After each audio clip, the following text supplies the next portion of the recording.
Learn how to build serverless APIs with Azure Functions in this episode of Azure Tips and Tricks.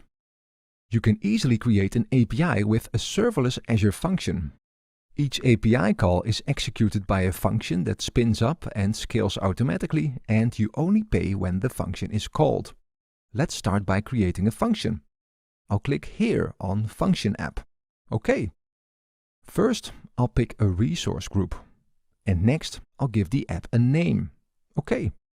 Next, I'll pick the runtime, .NET. And here, I'll pick the region for the app. OK. Next. Here in hosting, I'll leave everything as it is. This app will run on a consumption plan, which means that it will run serverless. And next. For monitoring, I don't want to add an application insights right now. OK, that's it. Create it, and I'll skip to when it is done. Here is the function app. It can contain one or more functions. Let's create the first function. OK. I want to develop this function in the portal, so this is good. And I want to use the HTTP trigger template, which comes with some boilerplate code.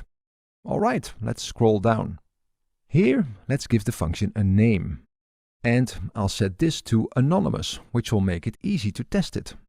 OK, add it. And here we go. We're in the function that we've just created. Now let's go to integration. This here is the trigger for the function, and these are the bindings. The function already behaves like an API, and we can customize that behavior. Let's edit the trigger to do that. In here I can create a route template that behaves more like a REST API, like this one for customer, that takes a customer name parameter. OK, let's save it.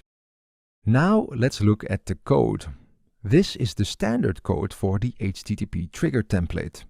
In here I can now add a string parameter called customer name, which it will recognize and populate. And then in here the name comes from the customer name parameter. And that's it.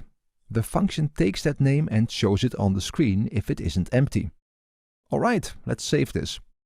And now test it out. OK, this is the customer name that I'll be sending, which is Harry. And run it. Here it goes. And that is the result. Cool, that works. Now let's see what the API URL looks like. Here I'll select Get Function URL, and I'll copy this here. And now I'll paste it in the browser here. So this is the URL, /API/customer, and it takes the argument customer name. This looks just like most APIs that I use. Cool. Azure Functions are extremely well suited to run APIs at scale because they can be triggered by HTTP requests and because they scale automatically. Also, when you run them serverless, you only pay for them when they run. Go and check it out.